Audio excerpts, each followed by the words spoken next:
Hidup adalah perjalanan, dan kadang jalan yang kita tempuh justru membawa kita pada ke arah yang sama sekali tak terduga. Lahir sebagai keturunan Tionghoa, tumbuh besar di lingkungan keluarga yang taat, dan kemudian menjadi seorang pendeta di usia muda, itu adalah jalannya, jalur yang ia yakini telah digariskan sejak lahir. Namun siapa sangka, suara yang selama ini ia abaikan, suara dari lubuk hati yang paling dalam, justru membawanya pada satu keputusan besar dalam hidupnya. Saat semua orang mengira dia sudah menemukan Tuhan, ternyata dia masih merasa kosong. Ada lubang yang tak bisa diisi oleh kata-kata, tak bisa ditambal oleh dogma, dan tak bisa dijelaskan oleh apapun, selain pencarian yang tulus akan kebenaran. Dan disinilah semuanya dimulai, bukan sebagai pendeta, bukan sebagai aktivis gereja, tapi sebagai seorang pencari. Ia membaca Al-Quran diam-diam, berdebat dengan dirinya sendiri pada setiap malam, hanya demi menangis dan bertanya, amarahnya, karena semakin ia mencari, semakin banyak pertanyaan yang muncul. Tapi dari sanalah perlahan hidayah itu datang. Hingga akhirnya, pada suatu malam yang sunyi, dengan air mata yang tak terbendung, ia mengucapkan 2 kalimat syahadat, bukan karena dipaksa, bukan karena kecewa, tapi karena hatinya merasa tenang. Ia tahu bahwa ini bukan akhir dari segalanya. Ini adalah bab baru yang akan mengubah jalan hidupnya. Meski keluarga menolak, teman menjauh, lalu ia kehilangan jabatan, kehilangan identitas lama, tapi ia tidak pernah kehilangan harapan. Bertahun-tahun kemudian, pria yang dulu berdiri di mimbar gereja, kini berdiri di mimbar masjid. Tak lagi menyampaikan khotbah yang sama, tapi dengan semangat dan cinta yang lebih dalam dari sebelumnya. Ia kini adalah seorang ustadz, seorang dai yang berdakwah bukan hanya dengan ilmu, tapi juga dengan pengalaman yang mengoyak hati. Kisahnya bukan tentang pindah agama, tapi tentang keberanian untuk mengikuti suara hati, tentang perjuangan menemukan cahaya meski harus berjalan dalam kegelapan. Inilah kisah luar biasa seorang pendeta Tionghoa yang ingin menjadi seorang ustadz, sebuah perjalanan iman, pencarian kebenaran, dan kemenangan atas rasa takut. Seorang pendeta yang sangat fanatik terhadap ajaran Kristiani bahkan telah berikrar bahwa suatu kemustahilan untuk dia mempelajari Al-Quran, bahkan sampai mu'alaf. Tapi ternyata Allah lah zat pemilik hati semua makhluk, dan ketika Allah yang berkehendak, tidak ada lagi satupun di dunia ini yang bisa menahannya. Inilah kisah seorang ustadz yang dulunya adalah seorang pendeta setelah mendapatkan hidayah dari Allah bernama Muhammad Anugrah Ong. Dilansir dari channel YouTube Laskar Tujuh Langit, Ustadz Anugrah, begitu dia disapa, merupakan seseorang keturunan Chinese dari daerah Banjarmasin, lalu kemudian merantau ke kota Palu, Sulawesi, dan kemudian menetap di sana. Perjalanan hidupnya bermula sebelum dia memutuskan menjadi seorang pendeta, di mana dulunya Ustadz Anugrah adalah seorang seniman tato. Saat masih muda, dirinya ikut pergaulan bebas sehingga jarang berada di rumah dan lebih sering berada di jalanan bersama teman-temannya. Terlebih profesinya yang saat itu yang sangat mendukung untuk dirinya masuk ke dalam pergaulan bebas lebih dalam lagi. Saat itu, belum terbesit dalam pikirannya untuk mendalami suatu agama tertentu. Meskipun saat itu dia bersama keluarganya adalah seorang Nasrani. Tapi baginya, beribadah di gereja hanya sebagai sebuah ritual tahunan yang dia lakukan hanya setahun sekali. Sehingga baginya agama bukan jadi sebuah kebutuhan baginya. Sampai akhirnya, dia merasakan bahwa ada kehampaan dalam dirinya, dan Anugrah pun merasa jenuh dengan keadaan hidupnya selama ini. Dia merasa hidupnya tidak memiliki arah dan tujuan hidup yang jelas. Dia mulai mengamati bahwa orang-orang sekelilingnya seperti sudah mulai fokus pada tujuan hidupnya, mengejar cita-citanya, dan dia seperti melihat belum ada perubahan yang berarti dalam hidupnya. Anugrah pun mulai memperbaiki hidupnya dengan mulai memperdalam ilmu agama, kemudian mulai aktif di gereja, mulai ikut beribadah. Dan inilah momen hijrah pertama dalam hidupnya. Dalam lingkungan gereja, dia mulai secara aktif belajar memperbaiki diri dan beribadah sampai akhirnya berjalan bertahun-tahun. Dia memutuskan untuk menjadi seorang aktivis gereja. Dia mulai membantu gereja untuk proses penginjilan dan berusaha untuk mengajak orang-orang untuk bisa beribadah di gereja. Baginya saat itu, agama yang dia anut adalah agama yang paling benar. Sementara itu, yang ia tahu, Islam adalah agama yang sangat buruk. Sehingga salah satu tujuannya waktu itu adalah dapat mengajak teman-temannya untuk bisa mulai dekat dengan Tuhannya dan mengajak teman-temannya yang lain untuk pindah agama, terutama rekan-rekannya yang beragama Islam. Anugrah sering mengajak untuk rekan-rekannya berdebat untuk meyakinkan bahwa agama yang mereka yakini adalah salah. Sehingga dia harus punya bekal untuk mengajak orang mengikuti keyakinannya. Salah satu tujuannya adalah memurtadkan orang-orang Islam untuk berpindah keyakinan. Untuk itu, dia juga mempelajari Islam dan Al-Quran dengan harapan bahwa hal itu dapat menjadikan suatu pengetahuan yang bisa dia bantah dengan ajarannya. Sang aktivis pun semakin semangat mempelajari Islam dan Al-Quran, karena baginya pasti semua agama memiliki kelemahan yang bisa dijadikan celah untuk melemahkan iman seseorang. Dengan bakat keterampilan berbicaranya serta kemampuan dia dalam berdebat menjadikan dia sangat optimis bahwa teman-temannya yang muslim dapat dengan mudah dipengaruhi untuk berpindah agama. Atas motivasinya itu, akhirnya Anugrah memutuskan untuk mencari tahu langsung tentang Islam melalui Al-Quran. Dia akhirnya memutuskan untuk download aplikasi Al-Quran di HP, karena pada saat itu Anugrah belum memiliki Al-Quran yang dilengkapi dengan terjemahannya. Pada saat pertama kali membaca Al-Quran, surat pertama kali yang dia baca adalah surat Maryam. Hal tersebut dilatar belakangi dengan keinginannya untuk mengetahui cerita tentang Maria dan Isa Al-Masih versi Al-Quran. Qala innama ana rasulu rabbiki liahaba laki ghulaman zakiyya. قالت أنا يكون لي غلام ولم يمسسني بشر ولم أك بغيا قال كذلك قال ربك هو علي هين ولنجعله آية للناس ورحمة منا وكان أمرا مقضيا. Saat itu keinginannya adalah bisa membandingkan cerita kehidupan Maryam dan Isa Al-Masih antara versi Injil dan versi Al-Quran. Setelah dia membaca Al-Quran, ternyata banyak kemiripan kisah antara keduanya. Dan setelah itu dia mulai meyakini dan memahami bahwa Yusuf dan Nabi Isa adalah satu pribadi, di mana umat Islam memanggilnya Nabi Isa alaihissalam dan umat Kristen memanggilnya dengan Yesus atau Isa Al-Masih. Seperti halnya Nabi Muhammad yang memiliki banyak gelar seperti Al-Amin atau Nabi Muhammad SAW, atau ada yang menyebutnya juga dengan Rasulullah. Anugerah semakin penasaran dengan kisah-kisah yang diceritakan dalam surat Maryam, sehingga tanpa terasa dia telah membaca terjemahan surat Maryam itu sampai dengan selesai. Tak henti sampai di situ, ternyata Anugerah juga melanjutkan pembacaan Al-Quran pada surat-surat yang lainnya, karena dia mulai menemukan adanya kenyamanan dalam membaca Al-Quran, sehingga dia mulai merasa apa yang dijelaskan dalam Al-Quran itu sangatlah jelas. Tanpa dia sadari bahwa dia sudah menghabiskan waktu hampir 2 tahun dalam membaca dan meyakini Al-Quran, baik untuk surat Maryam maupun surat-surat yang lainnya. Dan dalam waktu tersebut, dia belum juga menemukan sesuatu keganjilan atau kesalahan. Bahkan selama itu dia malah menemukan konsistensi antara ayat yang satu dengan ayat yang lain dalam Al-Quran. Selain itu, setelah dia membaca Al-Quran, dia mulai menyadari konsistensi konsep Tuhan dalam Islam yang dijelaskan dalam Al-Quran. Di mana pada Islam, konsep Tuhan itu begitu jelas, yaitu Tuhan yang Maha Esa. Tuhan itu satu, dan Tuhan inilah zat yang disembah oleh semua muslim di seluruh dunia, tanpa perantara. Tuhan juga merupakan zat yang Maha Kuasa yang tidak membutuhkan yang lain. Allahu la ilaha illa huwal hayyul qayyum la ta'khudhuhu sinatun wa la nawm lahu ma fis samawati wa ma fil ard man dhal ladhi yashfa'u 'indahu illa bi idhnihi يعلم ما بين أيديهم وما خلفهم ولا يحيطون بشيء من علمه إلا بما شاء وسع كرسيه السماوات والأرض ولا يؤوده حفظهما وهو العلي العظيم. Entah kenapa, perlahan-lahan dan sedikit demi sedikit, Allah tunjukkan hidayah Islam kepadanya. Meskipun saat itu dia masih aktif sebagai aktivis gereja, Anugerah juga masih aktif membantu bagian penginjilan untuk anak-anak muda.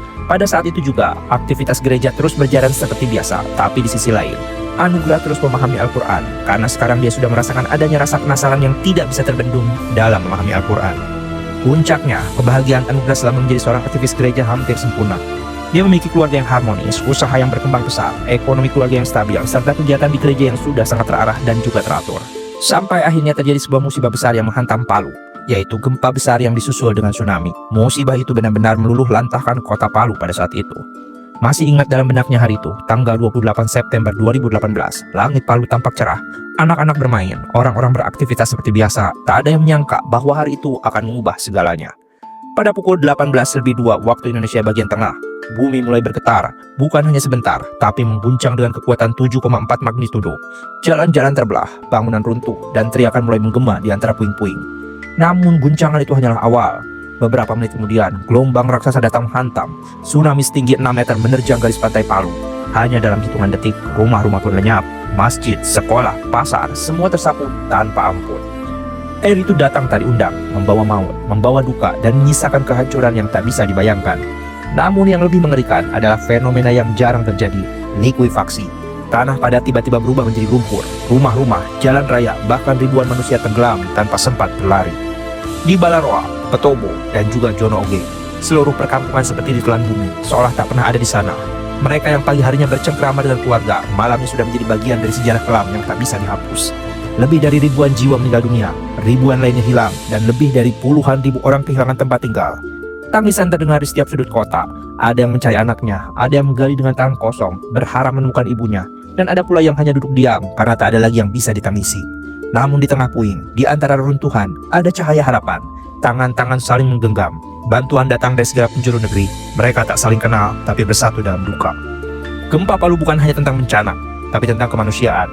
Tentang bagaimana penderitaan bisa melahirkan kekuatan, dan bagaimana air mata bisa menyatukan hati.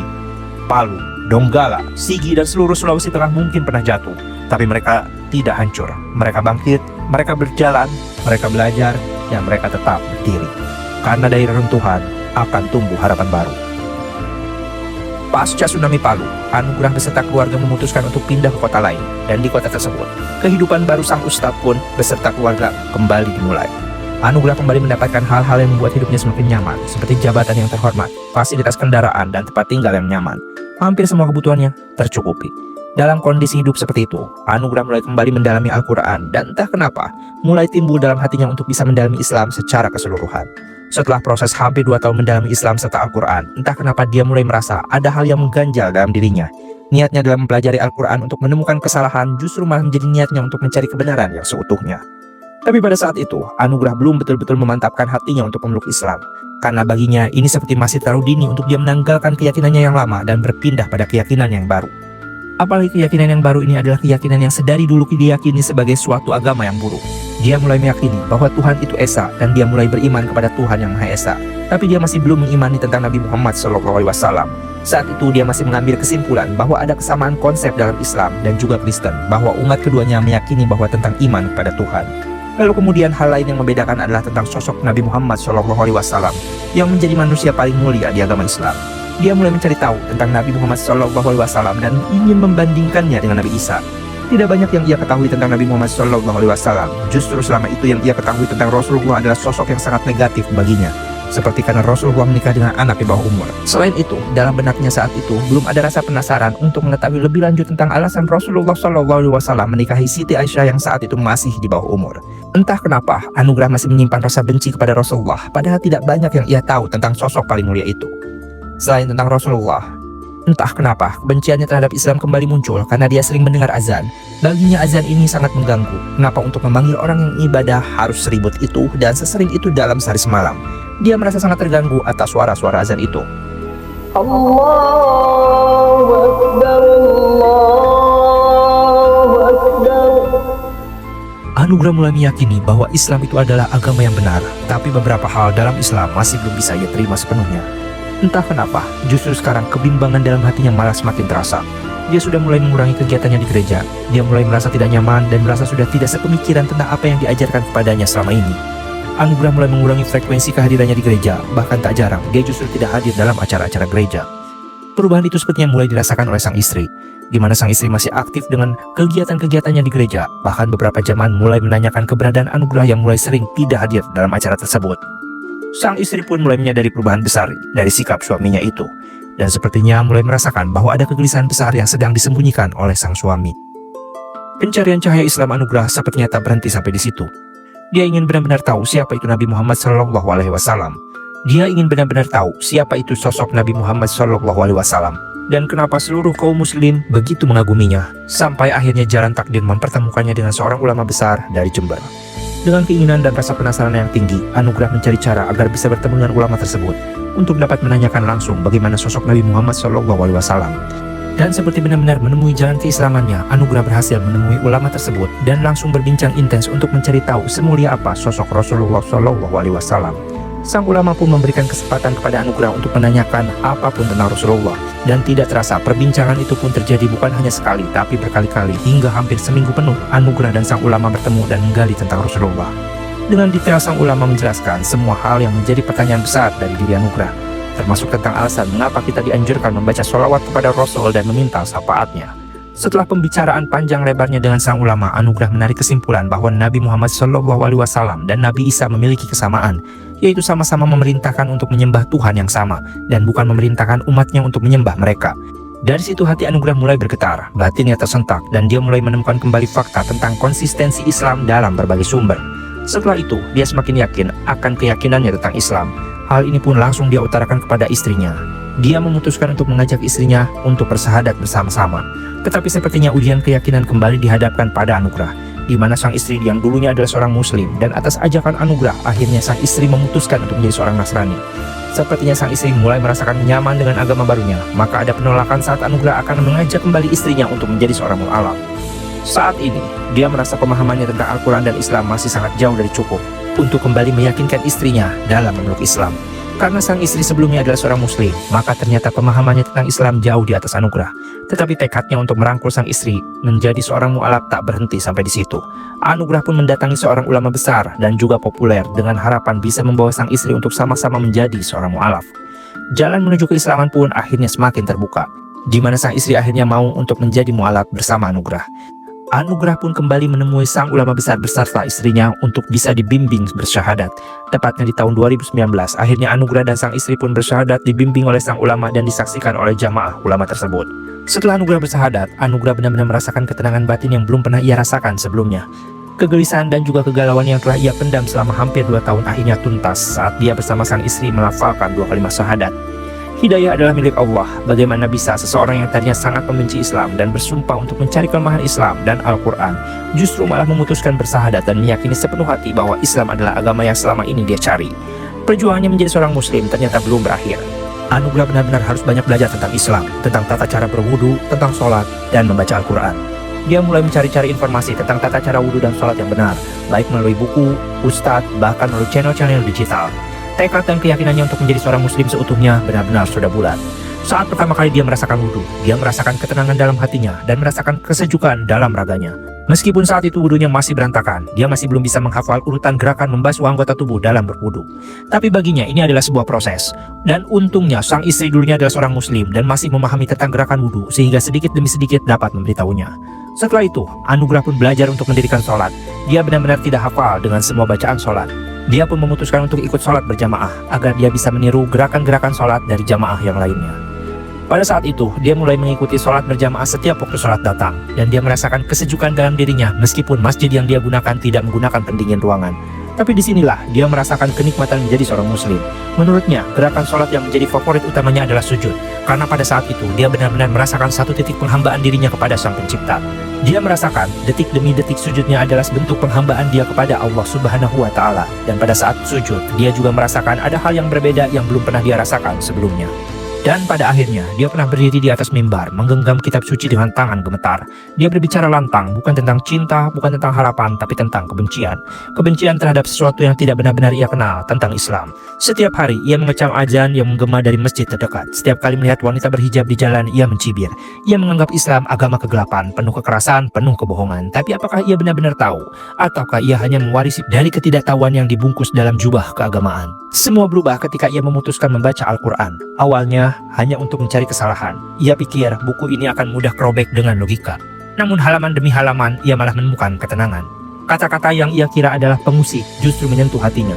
Bukan teriakan kebencian yang ia temukan, tapi bisikan kasih dari Tuhan. Dan itu membuatnya takut. Takut karena untuk pertama kalinya dalam hidup, ia merasa apa yang ia benci mungkin adalah suatu kebenaran yang selama ini dia cari. Dia mulai menyendiri, banyak menangis. Di tengah malam, ia memeluk Al-Quran tanpa ada yang tahu. Ia bertanya, jika Tuhan membimbingnya, maka itu adalah suatu keniscayaan. Dan malam itu, untuk pertama kali dalam hidupnya ia bersujud. Bukan lagi sebagai seorang pendeta, bukan lagi sebagai seorang pembenci, tapi sebagai hamba yang hancur dan akhirnya berserah.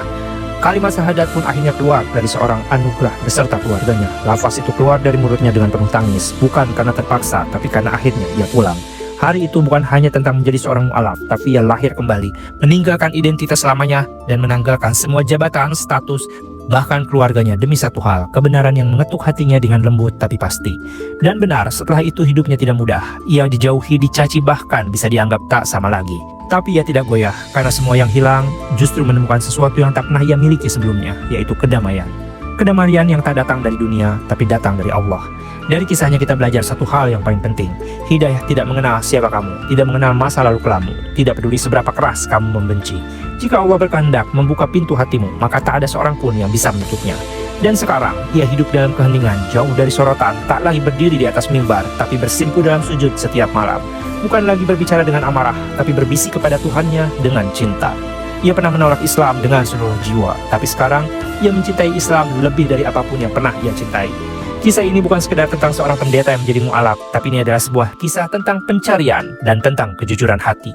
Dan tentang hati yang akhirnya menemukan cahaya. Dan mungkin hari ini kisah ini juga mengetuk pintu hati kita semua, di mana barang siapa yang Allah kehendaki mendapat hidayah, maka dia akan lapangkan dadanya untuk menerima Islam. Seorang pendeta yang selama puluhan tahun dikenal sebagai orator ulung, lidahnya begitu tajam, kata-katanya begitu memikat. Ia bukan sekedar penceramah, ia adalah pengguncang iman. Orang-orang menjulukinya pemburu akidah. Karena lewat dakwah dan debatnya, lebih dari 3.000 muslim beralih keyakinan. Di hadapan banyak orang, ia sering berbangga diri. Lihatlah, katanya, bagaimana aku mampu mematahkan hujah Islam dengan satu ayat, satu argumen, satu kalimat. Dan benar, banyak yang goyah, banyak yang akhirnya meninggalkan agamanya. Nama pendeta ini semakin besar, semakin tinggi panggungnya, semakin luas pula pengaruhnya. Dan di balik semua itu, tersimpan sebuah misi, menjadikan Islam lemah, menjadikan umatnya rapuh, menjadikan keyakinan mereka hancur. Namun siapa yang sangka bahwa perjalanan yang panjang itu justru akan berakhir dengan sebuah kejutan besar. Bahwa sang pendeta yang dulu dikenal sebagai musuh Islam paling berbahaya akhirnya bersujud mengucapkan 2 kalimat syahadat. Dan yang paling mengejutkan, dia sekarang menjadi bagian dari agama yang selama ini ia lawan habis-habisan. Kisah ini bukan kisah biasa, bukan sekedar tentang seseorang yang berpindah keyakinan. Ini adalah kisah tentang pencarian kebenaran, kisah tentang hati yang gelisah, kisah tentang nur yang menembus kegelapan. Bayangkan betapa dahsyatnya perjalanan batin seorang pendeta yang setiap hari berdiri di mimbar menyerang Islam dengan logika dan retorika. Tapi di malam-malam yang sunyi, hatinya dihantui oleh pertanyaan-pertanyaan yang tak pernah terjawab. Ayat-ayat yang dulu ia jadikan senjata perlahan justru menjadi cahaya yang menyinari hatinya. Setiap debat, setiap diskusi, setiap serangan terhadap Islam justru meninggalkan jejak keraguan di dalam dirinya sendiri. Hingga akhirnya di titik terendah hidupnya, ketika semua kejayaan terasa hampa, ia menemukan bahwa kebenaran yang selama ini ia cari bukan di luar sana, melainkan di dalam kalimat yang sederhana. La ilaha illallah Muhammadur Rasulullah. Inilah kisah dramatis, kisah emosional, kisah yang membuat kita tersadar bahwa hidayah bisa datang dengan cara yang paling tidak kita duga. Dan yang lebih menggetarkan hati, jika seorang pendeta yang telah memurtadkan 3.000 muslim akhirnya mendapat hidayah. Bagaimana dengan kita yang sejak lahir memeluk Islam? Apakah kita sudah benar-benar menjaga iman kita? Atau jangan-jangan kita hanya sekedar mewarisinya tanpa pernah benar-benar memahaminya? Mari kita ikuti perjalanan menegangkan ini, sebuah kisah nyata yang akan mengguncang hati kita. Sebuah bukti bahwa kebenaran sejati tidak bisa dibungkam selamanya. Dan ketika waktunya tiba, kebenaran itu akan bersinar, bahkan di hati yang paling membenci sekalipun. Kisah perjalanan mu'alaf seorang mantan pendeta yang bertugas membuat murtad 3.000 muslim kembali viral di media sosial. Pada tahun 2002 lalu, kisah ini sempat menghebohkan jagat maya.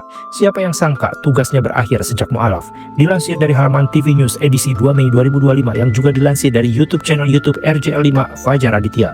Kisah ini menceritakan seorang kisah pendeta bernama Rudy Mulyadi. Walaupun sempat memurtadkan 3.000 muslim, mantan pendeta tersebut jatuh miskin setelah memeluk agama Islam. Tak ya, kisah mu'alaf seorang yang dipercaya sebagai pendeta kembali viral. Mantan pendeta yang bertugas agar 3.000 muslim murtad dan keluar dari agama Islam adalah sosok Rudy Mulyadi, di mana Rudy Mulyadi mantap memeluk agama Islam pada tahun 1994 silam. Rudy Mulyadi merupakan seorang pendeta terkenal di Jakarta. Sang istri, Ripka Hartini, adalah seorang misionaris gereja. Mereka dikaruniai anak yang menjadi aktivis gereja. Misi mereka sekeluarga adalah menyebarkan ajaran Kristen kepada banyak orang dengan berbagai cara. Salah satunya dengan memberikan sembako, memberikan bantuan pangan untuk mereka, membantu biaya pendidikan bagi anak-anak yang putus sekolah. Lalu setelah itu, mereka memberikan doktrin untuk berpindah keyakinan, mengajak orang-orang yang sedang tersesat dalam keyakinannya, serta memberikan doktrin atau menyisipkan pemahaman ilmu agama Kristen. Mereka memberikan pemahaman bahwa ajaran mereka penuh kasih sayang dan selalu ada kepada orang-orang yang membutuhkan. Mereka pun mendoktrin hal tersebut secara terus-menerus. Rudy mempunyai tugas untuk pembaptisan 3.000 muslim yang ingin memeluk Kristen. Rudy bahkan sampai survei ke rumah salah satu targetnya, sebut saja Bapak Abdullah. Saat itu, di kediaman Bapak Abdullah, Rudy merasa terkejut karena dia melihat banyak bingkai bergambar kaligrafi dan bertuliskan syahadat. Pada saat itu, sebagai syarat untuk berpindah keyakinan, maka bingkai kaligrafi yang berada di rumah Bapak Abdullah harus dilepas dan diganti dengan salib.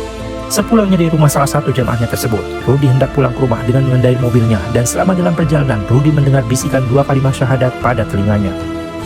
Asyhadu alla ilaha illallah wa asyhadu anna Muhammadar Rasulullah. Awalnya, Rudi belum menyadari bahwa bisikan itu adalah lafaz dua kalimat syahadat karena dia terus mengabaikannya.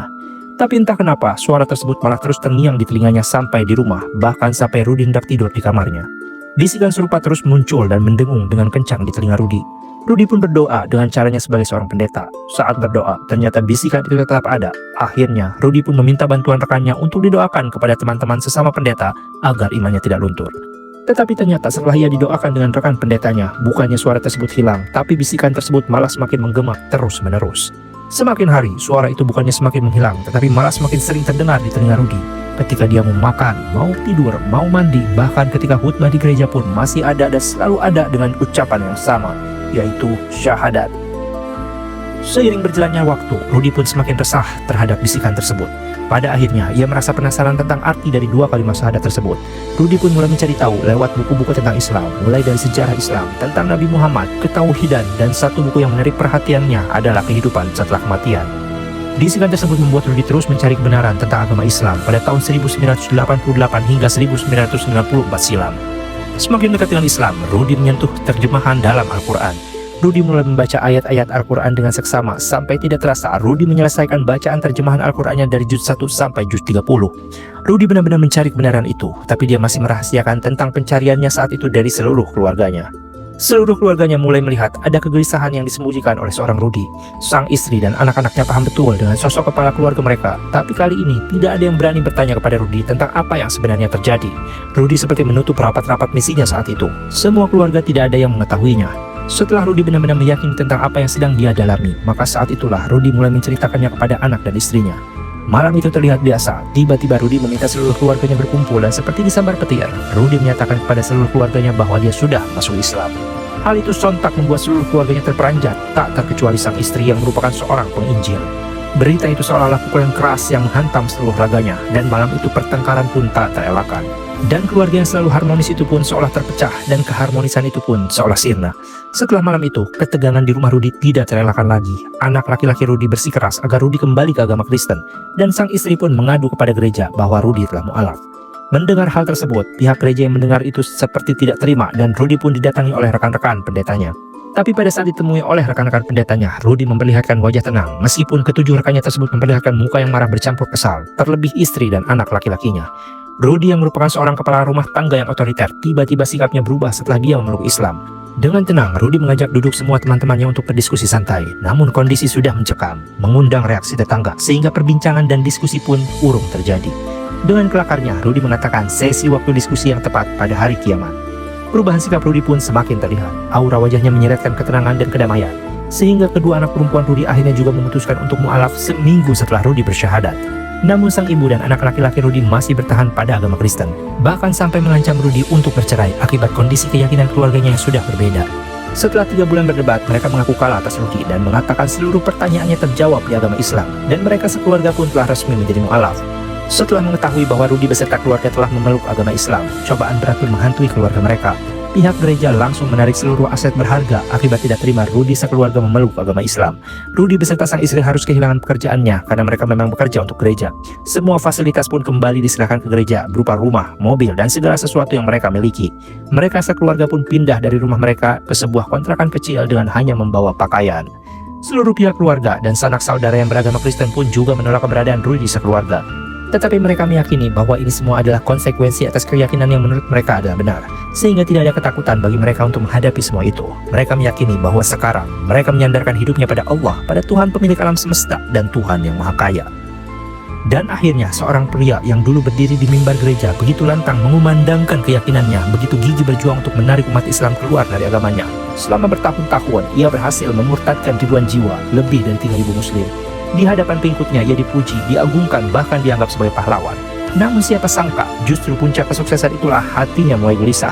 Ada sesuatu yang tak pernah bisa ia jawab. Ada pertanyaan yang selalu berputar dalam benaknya. Pertanyaan yang lahir bukan dari logika semata, melainkan dari suara hati. Malam demi malam tak bisa tidur, terbangun dengan dada sesak, dihantui oleh kebenaran yang perlahan mengetuk jiwanya. Dan akhirnya titik balik itu datang. Cahaya hidayah Allah menembus kegelapan hatinya. Satu demi satu tembok kesombongan yang ia bangun runtuh tak bersisa. Sang pendeta yang dulu begitu membenci Islam justru kini bersujud dalam air mata, mengucapkan 2 kalimat syahadat dengan penuh haru. Dari bibir yang pernah melukai umat ini, kini lahir kalimat paling agung. Dan inilah pesan yang harus kita renungkan. Jangan pernah meremehkan kuasa Allah, jangan pernah berputus asa dari rahmatnya, dan jangan pernah menganggap bahwa seseorang terlalu jauh untuk mendapatkan hidayah. Karena hidayah itu bisa datang kapan saja, pada siapa saja dengan cara yang tidak pernah kita duga. Hari ini kita menyaksikan seorang mantan pendeta yang telah memurtadkan ribuan muslim justru berdiri tegak sebagai seorang mu'alaf. Maka dari itu, mari kita jaga iman kita, mari kita kuatkan diri dengan ilmu, dengan doa, dengan amal, karena iman adalah nikmat terbesar dan kehilangan iman adalah kerugian yang tiada tara. Jangan pernah merasa kecil, jangan pernah merasa kalah, karena kita bersama Allah dan ada Al-Quran serta doa orang-orang yang beriman dan janji kemenangan yang pasti. Dan seperti kisah mu'alaf sang pendeta ini, semoga kita semua semakin yakin bahwa tidak ada yang lebih indah daripada kembalinya kepada fitrah, kembali kepada sang pencipta dengan hati yang bersih. Dan semoga kita selalu diberikan rasa istiqomah. Dan inilah bukti nyata bahwa hidayah Allah lebih dahsyat daripada segala tipu daya manusia. Jika channel ini dirasa bermanfaat, please like, share, and subscribe channel ini.